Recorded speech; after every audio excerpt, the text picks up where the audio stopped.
चलिए स्टूडेंट, अब हम बात करते हैं एप्लीकेशन ऑफ हाइड्रोजन बॉन्डिंग की तरफ।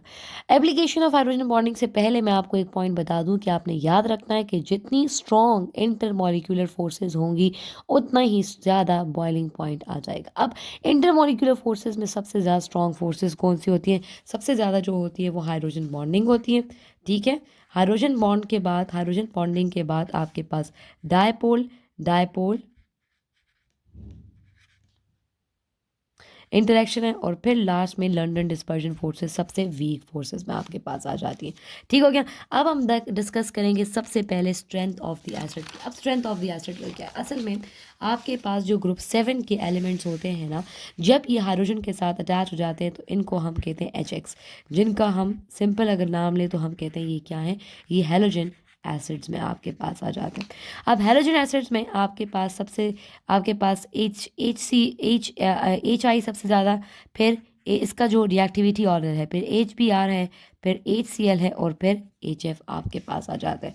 ठीक हो गया। अब वो कहते हैं, क्वेश्चन यहाँ पर कुछ इस तरह से आता है कि भाई HF आपके पास जो है वो वीक एसिड है, जबकि HI आपके पास स्ट्रॉन्ग एसिड है। क्यों? ऐसा क्यों? जबकि हमने ये पढ़ा है कि भाई फ्लोरीन की इलेक्ट्रोनेगेटिविटी आयोडीन से बहुत ज़्यादा है।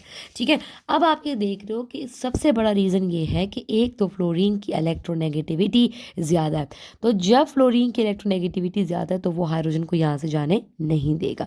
दूसरी जो बड़ी बात यहाँ पर आपके पास आ जाती है वो ये है कि यहाँ पर ये हाइड्रोजन बॉन्डिंग शो करते हैं HF के केस में। ठीक है, अगर ये हाइड्रोजन बॉन्डिंग शो करते तो एक हाइड्रोजन दो फ्लोरीन के बीच में है, तो इस हाइड्रोजन का यहाँ से जाना क्या है? डिफिकल्ट है आपके पास।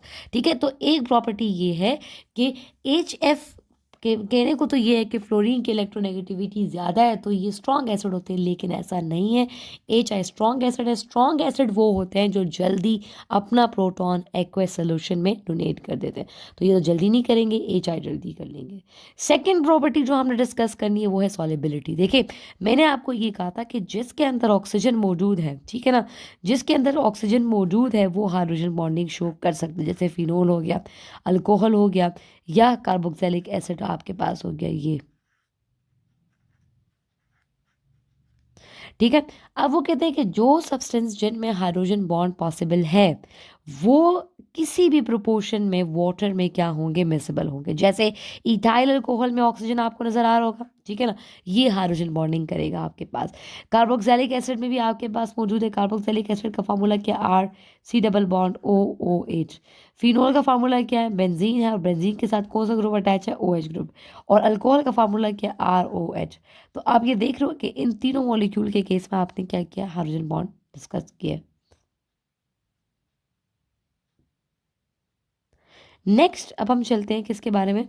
नेक्स्ट प्रॉपर्टी की तरफ चलते हैं। वो कहते हैं कि हाइड्रोजन बॉन्ड जो है ये पेन्स एंड डाई में भी मौजूद होता है, क्यों? इसी वजह से इनकी चिपकने वाली जो एडहेसिव नेचर है, और इसके अलावा हनी और जो ग्लू है, इनमें भी आपके पास जो स्टिकी नेचर है वो किसकी वजह से है? हाइड्रोजन बॉन्डिंग की वजह से। ठीक है, जो क्लोथिंग है जैसे कॉटन हो गया, सिल्क हो गया, सिंथेटिक फाइबर हो गया, इनमें भी आपके पास क्या मौजूद है? हाइड्रोजन बॉन्डिंग मौजूद है आपके पास।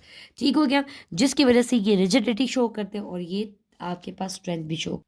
नेक्स्ट प्रॉपर्टी, जो फिफ्थ प्रॉपर्टी हमने डिस्कस करनी है कि भाई फूड मटेरियल में भी जैसे फ्रुक्टोज, कार्बोहाइड्रेट, ग्लूकोज, सब का फार्मूला आपको आता है। सब में OH ग्रुप प्रेजेंट है। जिस ग्रुप में ऑक्सीजन और हाइड्रोजन प्रेजेंट है तो वो कैपेबल है कि वो हाइड्रोजन बॉन्डिंग करेंगे। इसके अलावा कहते हैं इसी वजह से ये फूड मॉलिक्यूल बिगर मैक्रो मॉलिक्यूल्स बनाते हैं, बिकॉज ऑफ हाइड्रोजन बॉन्डिंग की वजह से। नेक्स्ट आपके पास है बायोलॉजिकल कंपाउंड्स। जितने भी लार्जर प्रोटीन मॉलिक्यूल्स हैं जैसे लिविंग थिंग्स होंगे, ये कैसे स्टेबलाइज होते हैं? इनके हेयर्स, फर, नेल, मसल, ये long chain of amino acids जो है, due to what? Due to एक ही रीज़न है जो कि क्या है? Hydrogen bonding.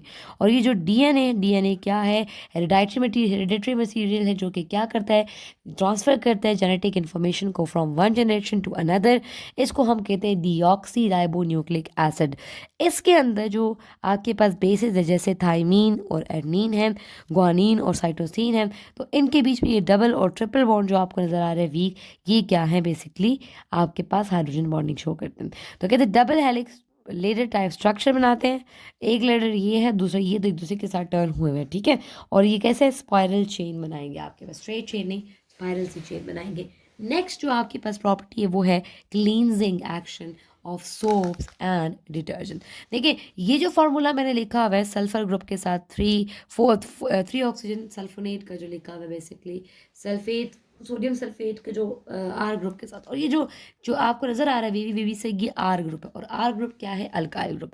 तो इसमें दो पार्ट है, जो ये वाला पार्ट है, ये वाला पार्ट ये पूरा जो आपके पास है इसको हम कहते हैं पोलर पार्ट, और जो पोलर पार्ट होता है बेसिकली वो आयनिक पार्ट है, और इसको हाइड्रोफिलिक पार्ट भी कहते हैं। यानी पोलर पार्ट बेसिकली वो होते हैं बेसिकली जो कि वाटर सॉल्युबल होते हैं आपके पास, ठीक है। और ये जो बाकी का पार्ट है जिसको हम कहते हैं टेल, ये जो अबव वाला है जो पोलर पार्ट है इसको हम कहते हैं हेड, ये जो बिलो वाला है इसको हम कहते हैं टेल।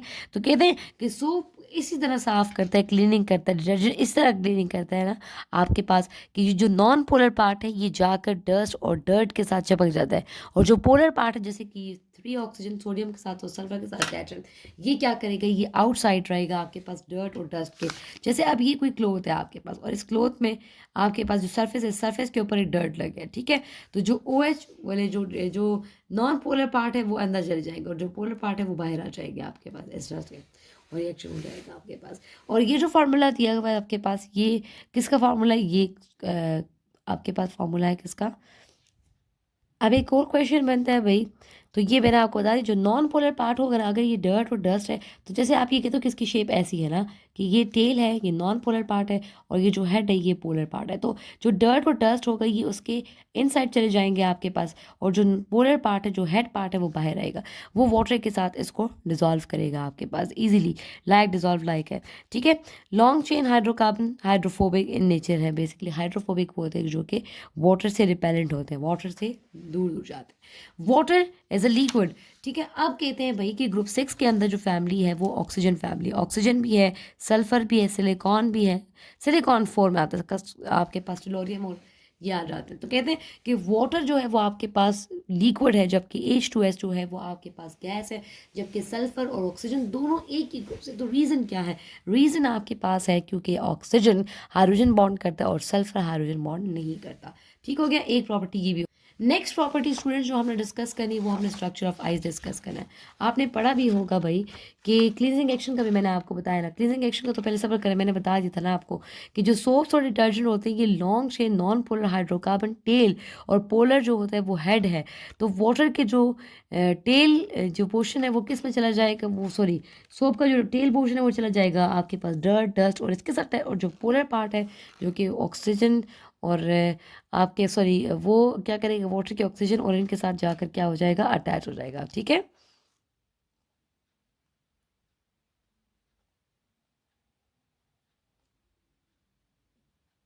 अब हम बात करते हैं भाई, हम कहते हैं कि भाई जो सबसे बड़ी इंपॉर्टेंट चीज़ है कि ये सरफेस टेंशन है ना वाटर की कम करने वाला ये पोलर पार्ट होगा। जो टेल टेल पार्ट होगा वो डस्ट को हटाएगा, और जो पोलर पार्ट है वो क्या करेगा, सरफेस टेंशन वाटर की कम करेगा। सरफेस टेंशन तो आपको पता है ना किसको कहते हैं, कि भाई जो टेंशन क्रिएट हो जाए वाटर की सरफेस के ऊपर और वो एक्सपेंड कर जाए, इसको हम कहते हैं सरफेस टेंशन। तो भाई बात ये है कि जब आप कहते हो सिंपली कि भाई जो नॉन पोलर मॉलिक्यूल है वो टेल, जो नॉन पोलर टेल है वो हाइड्रोकार्बन वो टेल होगा, और सोप में और उसके आगे जो पोलर पार्ट होगा वो उसका हेड होगा आपके पास। जो पोलर पार्ट होगा वो सरफेस टेंशन को वाटर की कम करेगा, और नॉन पोलर पार्ट जो होगा वो डर्ट डस्ट के साथ अटैच हो जाएगा, और उनको लेकर क्या कर देगा, वाटर में सॉल्युबल कर देगा आपके पास। मैंने आपको पहले भी क्लास में कहा था कि भाई वैसे तो आपको पता है कि ऐसा हो नहीं सकता कि कोई डस्ट या डर्ट जो होगा वाटर के साथ ईजिली क्लीन हो जाए। अगर आपने क्लीन करना है तो आपने डिटर्जेंट या सोप ऐड करना होता है, ठीक है। अब हमारे पास एक और प्रॉपर्टी जो आ जाती है वो है बायोलॉजिकल कंपाउंड और फूड मटेरियल। फूड मटेरियल की अगर हम बात करते हैं तो भाई वो तो मैंने बता चुकी हूँ आपको, क्लींजिंग एक्शन में बता दिया मैंने, सॉरी दैट। अच्छा, कि वाटर लिक्विड है ये बता रही थी मैं आपको कि वाटर लिक्विड और H2S सल्फर और ऑक्सीजन दोनों एक ही ग्रुप से, लेकिन वाटर रूम टेम्परेचर पे लिक्विड है और सल्फर H2S जो है वो गैस है आपके पास। क्यों, रीज़न हाइड्रोजन बॉन्ड है। रीज़न क्या है, रीज़न आपके पास क्या है, हाइड्रोजन बॉन्ड है, कि वाटर के मॉलिक्यूल हाइड्रोजन बॉन्ड करते हैं और H2S में तो ऐसा नहीं है, जिसकी वजह से आपके पास, मैंने आपको पहले भी कहा था कि जो फिजिकल प्रॉपर्टीज़ होती हैं किसी भी मॉलिक्यूल की वो आपके पास डिपेंड करती हैं किसके ऊपर, वो डिपेंड करती हैं आपके पास ख़ास तौर पर किसके ऊपर, इंटरमॉलिक्यूलर फोर्सेस पे। तो अब वाटर के अंदर हाइड्रोजन बॉन्ड है तो इसका मतलब है कि ये फोर्स भी स्ट्रांग होंगे, ठीक है, और बॉइलिंग पॉइंट भी इनका ज़्यादा होगा, ठीक है।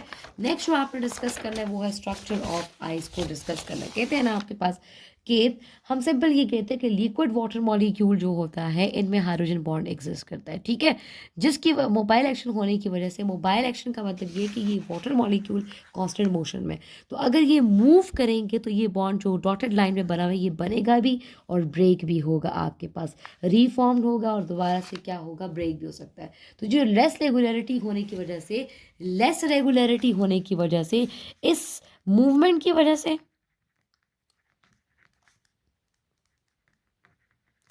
और लेस रेगुलरिटी होने की वजह से आपके पास क्या बन जाएंगे, फ्री स्पेसेस आ जाएंगे, ठीक है। लेकिन अगर आप कहते हो कि अगर आप वाटर का टेम्परेचर कर दो 4 डिग्री सेल्सियस से बिलो, कहते हैं आपको कि अगर आप 4 डिग्री सेल्सियस से वाटर का का टेम्परेचर कम कर देते हो तो क्या होता है, वाटर एनॉर्मलस यानी ऑड बिहेवियर शो करता है आपके पास। और वो ऑड बिहेवियर क्या है, वो ऑड बिहेवियर ये है कि 4 डिग्री सेल्सियस के बाद वाटर के मॉलिक्यूल जब फॉर्म्ड या रीफॉर्म्ड मतलब ब्रेक होते हैं और फॉर्म्ड होते हैं तो उस वक्त आपके पास जो एम्प्टी स्पेसेस होते हैं वो रह जाते हैं, जिसकी वजह से वाटर जो है उसका बॉइलिंग पॉइंट क्या हो जाता है, बेसिकली वाटर की के ऊपर भी फर्क पड़ेगा आपके पास, ठीक है ना। तो मैंने आपको एक फ्री स्पेसेस रह जाएंगी तो मतलब स्ट्रांग नहीं होंगे वो फोर्सेस, ठीक है। तो ये वाटर मॉलिक्यूल का स्ट्रक्चर आपके पास, ठीक है ना, देख लो 2 एक्टिव लोन पेयर और 2 दफ़ा हाइड्रोजन बॉन्ड के। अब ये जितने करीब करीब मॉलिक्यूल को लेकर आएगा उतनी ही ज़्यादा आपके पास क्या होगा, चांसेस कम होंगे, ठीक है ना। लेकिन अगर आपके पास सिंपल बात ये है कि अगर ये आपको कहते हैं कि भाई वाटर मॉलिक्यूल की डेंसिटी क्यों कम है, तो रीज़न आप यही बताओगे कि भाई इसके अंदर आपके पास जो है फ्री स्पेसेस रह जाते हैं, इस वजह से फ्री एम्प्टी स्पेसेस होने की वजह से हम ये कहते हैं कि भाई हमारे पास जो वाटर है और ये है, ये इतने हैवी मॉलिक्यूल नहीं में नहीं आते हैं आपके पास, ठीक है।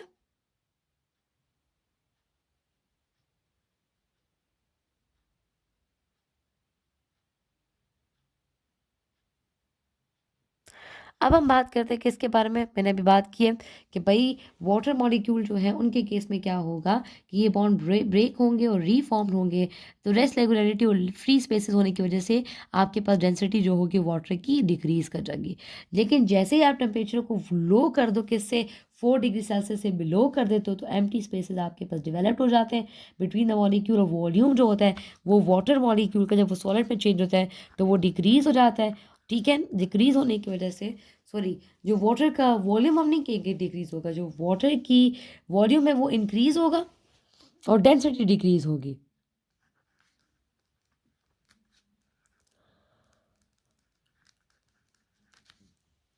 जिसकी वजह से आप ये देखते हो कि पोन्ड्स और लेक्स में आपके पास जो इंपॉर्टेंट चीज़ है वो ये होती है कि 4 डिग्री सेल्सियस से बिलो जो आपके पास वाटर का लेवल गिर जाता है, तो कहते हैं कि जो हायर लेयर होती है वो आइस की बनी हुई होती है आपके पास और वो टेम्परेचर फॉल करता है। लेकिन जो लोअर टेम्परेचर है वो आपके पास कितना आता है, तकरीबन 4 तक, फिर 3 डिग्री, फिर 2 डिग्री सेल्सियस और 1 डिग्री तक आपके पास। तो कहने का मतलब ये है कि कोई चीज़ अगर सॉलिड में चेंज होती है तो हम कहते हैं कि उसका मास बढ़ जाता है, ठीक है। लेकिन लिक्विड मॉलिक्यूल के केस में ऐसा है कि इनके मॉलिक्यूल अगर करीब करीब आपके पास हो जाएंगे तो उससे ये होगा कि एम्प्टी स्पेसेस आपके पास फिर भी प्रोड्यूस होंगे, ठीक है। वॉल्यूम जो होगा वो डिक्रीज करेगा, लेकिन जो आपके पास है क्या चीज़ इंक्रीज करना चाहिए, आपके पास वॉल्यूम तो डिक्रीज कर रहा है, ठीक है ना, कि मतलब वॉल्यूम में कोई चेंज नहीं आएगा क्योंकि आपके पास क्या हो रहा है, रेट ऑफ फॉरवर्ड और बैकवर्ड रिएक्शन आपके पास है।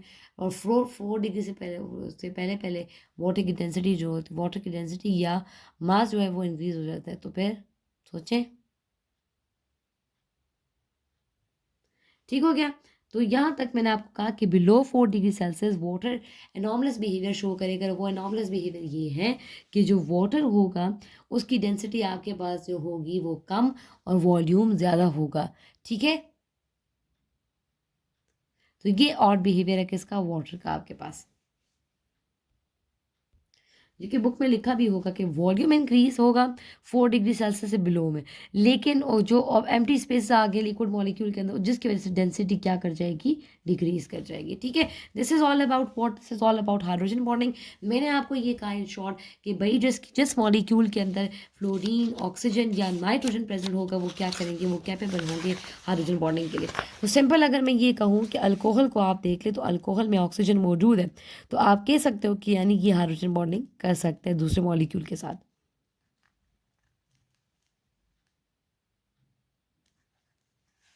ठीक हो गया। तो जब वो हाइड्रोजन बॉन्डिंग शो करेंगे तो स्ट्रॉन्ग हाइड्रोजन बॉन्डिंग होने की वजह से उनकी बॉइलिंग पॉइंट भी क्या होगा, ज़्यादा। तो दो क्वेश्चन आपके पास बनते हैं कि क्यों एसिडिक स्ट्रेंथ वाला क्वेश्चन बहुत इंपॉर्टेंट है कि भाई क्यों HI की एसिडिक स्ट्रेंथ HF से ज़्यादा है, जबकि फ्लोरीन की इलेक्ट्रोनेगेटिविटी प्रोडक्ट टेबल में सबसे ज़्यादा है। तो रीज़न मैंने आपको बता दिया है, आपने गौर से लेक्चर सुनना है। दूसरा जो मेन चीज़ है वो मैंने आपको बताई थी, वो ये कि वाटर की डेंसिटी को 4 डिग्री सेल्सियस पर जब आपके पास सर्दियाँ होती हैं तो कम हो जाना चाहिए, लेकिन ऐसा नहीं है। वाटर की डेंसिटी डिक्रीज वो भी क्यों हो जाती है, क्योंकि वाटर के मॉलिक्यूल कांस्टेंट मोशन में है, जिसकी वजह से मॉलिक्यूल ये वाले बॉन्ड बनाएंगे, इंटरमॉलिक्यूलर फोर्सेस और ब्रेक करेंगे, जिसकी वजह से एम्प्टी स्पेसेस आ जाएंगे। और एम्प्टी स्पेसेस होने का मतलब ये कि डेंसिटी कम और वॉल्यूम ज़्यादा होगा। सो स्टूडेंट, ये किसके बारे में था, ये सारा का सारा टॉपिक आपके पास हाइड्रोजन बॉन्डिंग के बारे में। ठीक है, तो इंशाल्लाह नेक्स्ट वीडियो में हम लंदन डिस्पर्जन फोर्सेस को डिस्कस करेंगे।